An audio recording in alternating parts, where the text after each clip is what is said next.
হেই welcome সবাইকে। আমি অঙ্কিতা, দেহরাদুন থেকে। না এখন দেহরাদুনে নেই, তোমরাও সেটা দেখে বুঝতে পারছো। আমি গিয়েছিলাম বাড়িতে পুজোর ছুটি কাটাতে। তো চলো এখন বেরিয়ে পড়েছি। আর হ্যাঁ, এটা কিন্তু সপ্তমীর দিন ছিল। বিকেলবেলা খুব একটা সাজাগোজা করিনি, দেখতেই পাচ্ছ। বেরিয়েছি কিছু কাজ নিয়েই। আর আমার পাশে আর একজন যে হাঁটছে তাকে দেখাবো, দাঁড়াও তোমরা দেখো, তার মুখটা দেখো। সে কেমন মানে জানেই না যে তার দিকে ভিডিও হচ্ছে। হঠাৎ করে দেখতে পেয়ে এই কী হয়েছে তো আমিও এখানে হাসছিলাম ওই জন্যেই। যাক, যে কাজটায় বেরিয়েছি সেটা সম্পর্কে বলি এবং বলতে বলতে চলো হাঁটা শুরু করি। কেননা সেদিনে হাঁটতে হাঁটতে আমাদের অবস্থা হয়েছে খারাপ। একটা টোটো, অটো কোনো কিছু পাওয়া যাচ্ছে না, চারিদিকে নো এন্ট্রি, যেটা খুবই বাজে একটা সিস্টেম। মানে মানুষ কিভাবে যাতায়াত করবে? সবাই তো পার্সোনাল ভেহিকেল নিয়ে, যারা ধরো বাইরে থেকে যাচ্ছে তাদের বাড়িতে সবসময় 2-4টে পার্সোনাল ভেহিকেল তো থাকে না, না? আর তারা যেখানে থাকে তাদের সেখানেই থাকে। তো আমাদের জন্য ভীষণ প্রবলেম হচ্ছিল হাঁটতে হাঁটতে। আর যেহেতু এখানে পাহাড়ে থেকে থেকে অভ্যস্ত হয়ে গেছি, ভীষণ গরমও লাগছিল আমাদের। এই গরমটাই সহ্য হচ্ছিল না, বাকি আর কিছু প্রবলেম ছিল না। তো জানি না কতক্ষণে কি হবে। হঠাৎ হাঁটতে হাঁটতে দেখলাম একটা একদম মনে হচ্ছে তারায় ভরা আকাশ, তার নিচে দিয়ে হাঁটছি, এত সুন্দর লাগছে।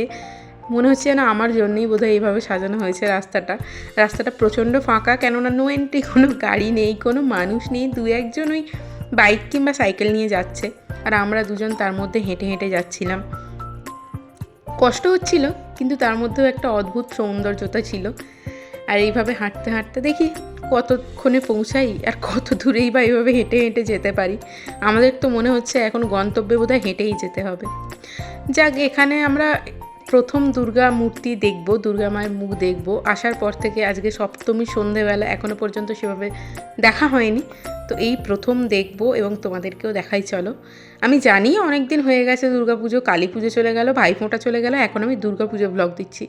আসলে বাড়ি থেকে আসার পর একটু ল্যাদখোর হয়ে গেছি আমি বেশি। আর ভালো লাগছে না, এটা একটু শুয়ে থাকি, বসে থাকি, কাজ করেই শেষ করতে পারছি না, তাই লেট হচ্ছে। আর এখানে এর মাথা গরম হয়ে গেছে, যাবোটা তাহলে কোথা দিয়ে, এদিকে নো এন্ট্রি, ওদিকে নো এন্ট্রি। তো কোনো রকমে এখন হুগলি ঘাট আই থিঙ্ক স্টেশনে এসে ওখান থেকে ট্রেন নিয়ে এখন যাচ্ছি নৈহাটি, যেটা মানে খুবই ইজি নৈহাটি যাওয়া। জাস্ট একটা লঞ্চ নিলেই হয়ে যায়, সেটা এত ঘুরে ঘাড়ে হেঁটে হেঁটে যেতে হয়েছে। আর এই হচ্ছে নৈহাটি স্টেশন। আর চলো, এখন নৈহাটি এলে সবার প্রথমে যার দর্শন করতেই হবে, সবাই বুঝতে পারছো, তার দর্শনটা আগে করি। তারপর এখানে নেমেও এখনও হাঁটা শেষ হতে আমি পাচ্ছি না। হাঁটতে হাঁটতে হাঁটতে হাঁটতে মাথা খারাপ হয়ে গিয়েছিল সেদিন। এই যে বড় মা, আমি যদিও সেদিন আর ভিতরে ঢুকিনি, মায়ের মূর্তির দর্শন হয়নি। আমি তো প্রায়ই ওখানে গিয়েছি, বড় মার পুজোতেও গিয়েছি, মানে কালী পুজোর সময়। তো বাইরে থেকেই একটুখানি দর্শন করালাম তোমাদের, আর নিজেও করলাম, একটু প্রণাম করলাম, আর জানালাম মা সবাইকে ভালো রেখো। তো চলো এখন এগিয়ে যাই, কেননা যে কাজগুলো নিয়ে এসেছি সেটা কমপ্লিট করতেই হবে, খুবই ইম্পর্টেন্ট কাজ। তোমরা হয়তো ভাবছো কী কাজ, দাঁড়াও বলছি তোমাদের। এই যে শাঁখা পলা পড়তে এসেছি। আসলে বেশ কিছু মাস আগে আমার দেহরাদুনে থাকাকালীনই শাঁখাটা বেড়ে গিয়েছিল, যেটা বিয়ের শাঁখা ছিল। তো অনেক দিন অনেক বছর পরেই বেড়ে গেছে। তো তাই আর কি এটাকে চেঞ্জ করার জন্য এসেছিলাম। এবার চেঞ্জ করতে এসে আমি কনফিউজ যে কোনটা পরবো না। একটু ডিজাইন আমি একটু সরুর মধ্যেই চাইছিলাম। আসলে খুব মোটা মোটা শাঁখা পলা হলে না কাজকর্ম করতে অসুবিধা হয়। ডেলি যারা বাড়ির কাজ করে তারা জানে যে একটু হালকা পাতলা হলেই কাজ করতে সুবিধা হয়। আর এমনি ওকেশনালি তুমি মোটা শাঁখা পরো, কোনো অসুবিধা নেই, কিন্তু কাজ করা যায় না ওই রকম জিনিস পরে। তো এটা আমি দেখলাম পরে অনেক বড়, মানে এখনই এত দূরে হাতে উঠে যাচ্ছে, মানে এটা কিছুদিন পরে একদম মানে কোনি পর্যন্ত হয়তো চলে যাবে। তো তাই বললাম না এটা পরবো না, অন্য দেখি। আর আমি যেটা চুজ করছি উনি বলছেন যে ওটা হবে না আমার হাতে। তারপরে এই যে সেকেন্ড এটাই আমি চুজ করেছিলাম, তো এটাই উনি বলছিলেন হবে না। তারপরে বলছে না তোমার হাত বেশ নরম আছে, উঠে যাবে। তো এখন পরি শাঁখাটা পলাটা, অনেক দিন হাতে শাঁখা পলা পরা নেই।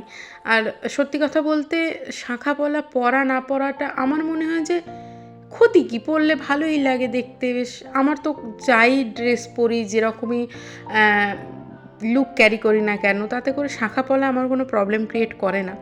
বরং ভালোই লাগে, বেশ লাল সাদার কম্বিনেশনটা যে কোনো ড্রেসের সাথে কিন্তু দেখতে সুন্দরই লাগে। আর পরা না পরা সম্পূর্ণ নিজস্ব ব্যক্তিগত মতামত। আমার এতদিন হাতে ছিল না, বেড়ে গিয়েছিল, আবার আমি নতুন করে পরছি। এবার বাইরে যারা থাকে তাদের একটা প্রবলেম হয়, বেড়ে গেলে না মানে বেঙ্গলে না এলে তারা কিনতে পারে না। আর ওখানেই আমি এই যেটা পলাটা দেখছো ওখান থেকেই কিনেছিলাম, ইমিটেশনের, ওই তোমার 80 টাকার মতো দাম নিয়েছিল। তো শাঁখা পলা তো পরা হয়ে গেছে, এখন দৌড়াদৌড়ি আরম্ভ করে দিয়েছে, বলছে যা লঞ্চটা পেরিয়ে যাবে, আমি আর ধরতে পারবো না, তাড়াতাড়ি বাড়ি যাবে। তারপর ছোটাছুটি করে এসে দেখলাম লঞ্চ গেছে বেরিয়ে।